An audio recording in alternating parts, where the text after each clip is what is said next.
Conexão Entrevista.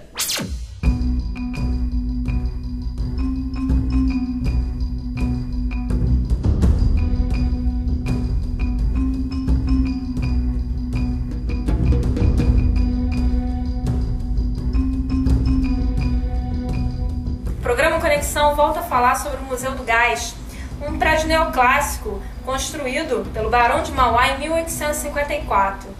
Essa relíquia está ali na Avenida Presidente Vargas, pertinho da Prefeitura do Rio de Janeiro, né? Até em frente ao metrô da Praça 11, e diariamente a gente passa por ele. Recentemente ele foi pintado, foi consertado, mas assim, ninguém sabe que aquilo ali é um museu, né? Que abrindo aquela porta ali tem toda a história do gás no Rio de Janeiro, né? Semana passada a gente conversou por telefone com o museólogo Cláudio Lacerda Guerra, que é quem está aqui com a gente, e ele vai reafirmar, né, pra gente o que tem lá dentro desse museu de tão importante para a sociedade. Muito obrigado, Chandra, pela oportunidade de estar aqui agora com vocês. Eu tive a oportunidade de trabalhar no Museu do Gás em 1995, ainda como estagiário, e eu participei justamente da criação e da montagem do museu propriamente dito, visto que o prédio estava com o término do seu restauro já em andamento.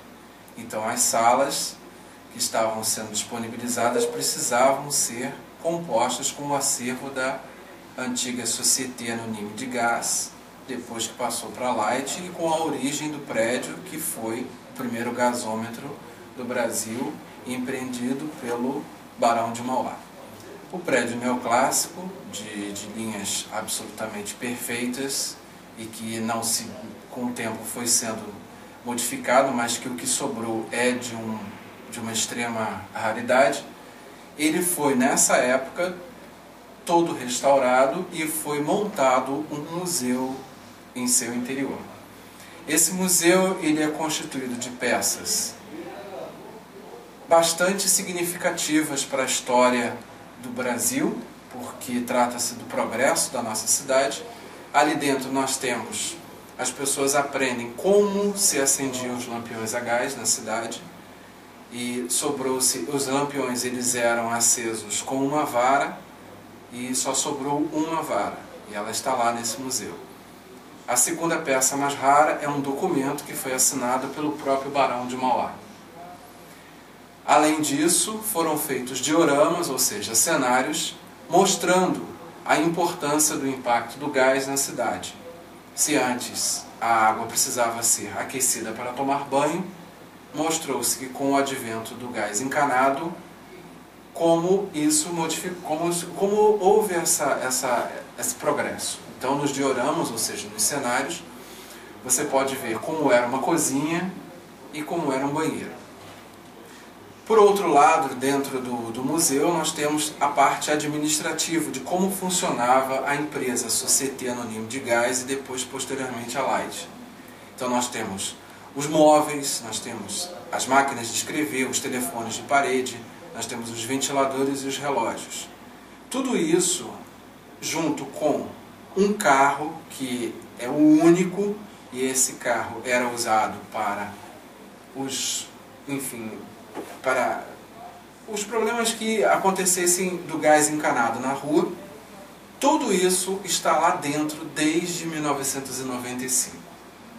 O prédio recentemente recebeu apenas uma pintura externa, mas todo o seu acervo está absolutamente abandonado, criando poeira, criando umidade, e simplesmente encontra-se em estado precário e abandonado. Além disso, na parte dos fundos do prédio, nós temos a reserva técnica. Reserva técnica é essa constituída de objetos que em 1995 não foram colocados à exposição. Ou seja, medidores de gás, aquecedores, relógios e máquinas fotográficas e máquinas de escrever, enfim, todo o material que geralmente o museu possui de guarda quando não fica exposto. Na parte superior, nas salas do primeiro andar, tem a parte da documentação do museu.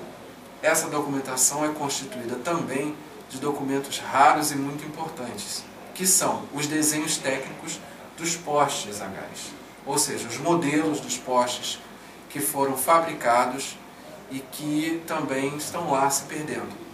Além disso, todo o material foi devidamente catalogado, registrado, fotografado. Tudo isso foi feito enquanto havia uma museologia no prédio. E tudo isso está lá, abandonado, fechado, não existe, o prédio está simplesmente, não existe mais o interesse de que esse patrimônio, ele é muito importante, um patrimônio muito semelhante ao do Centro Cultural da Light, visto que era uma empresa em conjunto, era uma empresa junto, né? E que, se nós formos comparar, por exemplo, com São Paulo, é um absurdo, porque em São Paulo trata-se de uma fundação, e essa fundação ela congrega os museus da energia do estado de São Paulo, ou seja, os que são espalhados nas cidades, em algumas cidades no estado de São Paulo, além do Museu do Gás de São Paulo também. Então, quer dizer, em São Paulo houve e existe toda uma preocupação de manter a memória. Aqui no Rio, infelizmente, a companhia atual que administra o gás encanado do Rio não deu a menor importância para isso.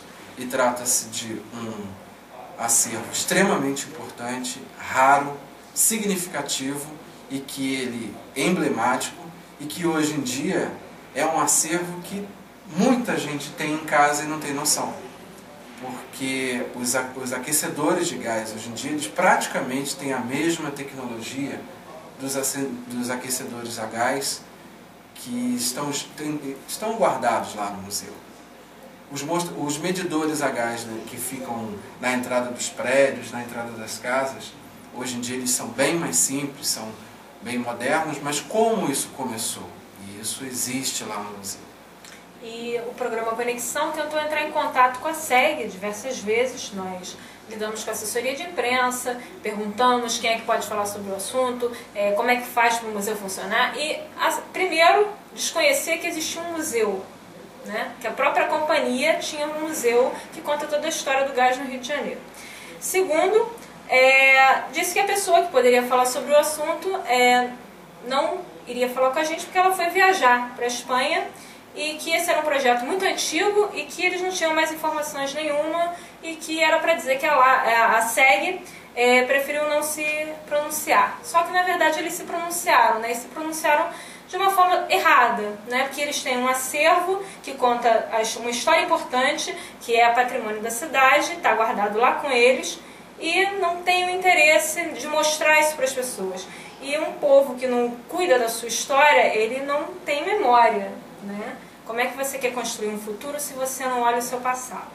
O programa Conexão conversou com Cícero Almeida, que é o diretor do Departamento de Processos Museais do Instituto Brasileiro de Museus, e ele falou que o Instituto está aberto, né? O IBRAM está aberto a negociações com a SEG. Se a SEG quiser, né, colocar esse museu em prática, só procurar o IBRAM que eles podem orientar. Eles só podem dar orientação, lamentam muito, porque eles não podem intervir na companhia, porque não foi de fato consumado um museu. Aquilo ali é um acervo particular da SEG. Então é importante que a SEG tome consciência do que ela está guardando ali dentro, né? E o programa Conexão vai continuar acompanhando essa história. E muito obrigada, Cláudio. Eu que agradeço, Chandra, e muito obrigado pela oportunidade. Obrigada, até a próxima.